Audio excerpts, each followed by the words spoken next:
Britain is going to send another 6 transport helicopters to help get supplies through to the refugees.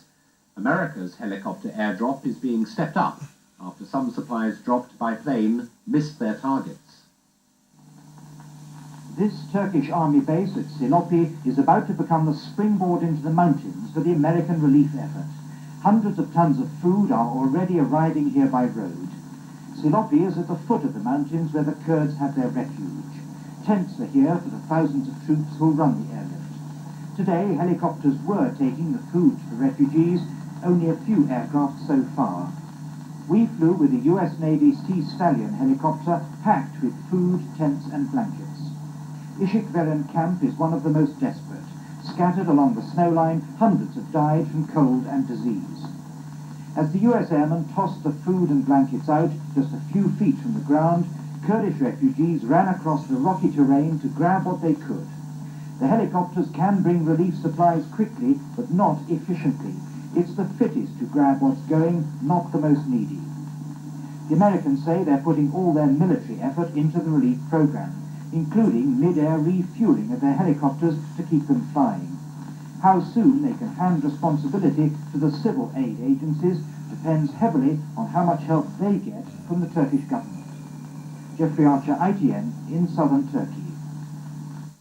European Community foreign ministers have backed a proposal for a war crimes trial for the Iraqi president Saddam Hussein on the basis of chemical weapons attacks and attempted genocide against the Kurds. The German foreign minister Hans-Dietrich Genscher put forward the plan, which will be discussed by the United Nations Secretary-General on Tuesday.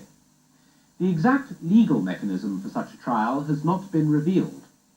In a meeting with the British Foreign Secretary, Douglas Hurd, leading charities have appealed for the government to send aid directly to Kurdish refugees inside Iraq. They said their plight was desperate. A Romanian boy dying from leukemia has arrived in Britain for specialised treatment after a local woman raised nearly $10,000 to pay the medical expenses. 4-year-old Richard Andres will be admitted to a hospital in London later this week for a chemotherapy course, which could save his life. A bewildered-looking Richard Andreas and his mother arrived at Heathrow Airport, nearly walking past the woman who'd made the trip possible. She said she'd be carrying a teddy bear as identification.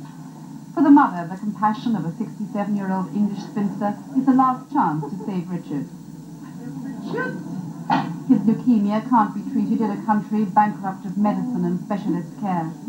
Miss Sinclair's involvement began after she'd seen the plight of Romanian children on television. I heard of a child needing a bone marrow transplant, then they couldn't locate the child. And then in February I get this letter from this mother. I want very much to save my little boy Richard. He is 3 years old.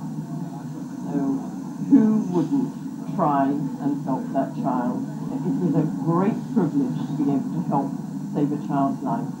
And if I've lived to be this age to do it, it's worthwhile. She'll be looking after Richard and his mother at her home for the next 6 months. She's already collected £5,000 for his treatment. She needs as much again to fund the course of chemotherapy which Richard starts at the Great Ormond Street Hospital later this week. Doctors say Richard has a 70% chance of survival. Sue Lloyd-Roberts reporting. We'll have more world news with Alistair Stewart after the break. You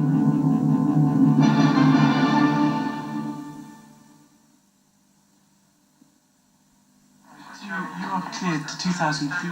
Aer Lingus, you are cleared for takeoff. In our experience as an international airline, we've been called friendly. We've been called businesslike. We've been called attentive.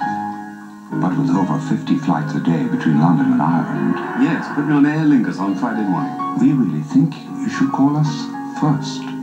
Aer Lingus. Naturally. I've discovered a way of making a feast of my fish. Take a tasty sauce, sandwich it between prime white fish fillet and crunchy crumb, and there you have it. Bird's eye fish feasts. With cheese or garlic butter sauce.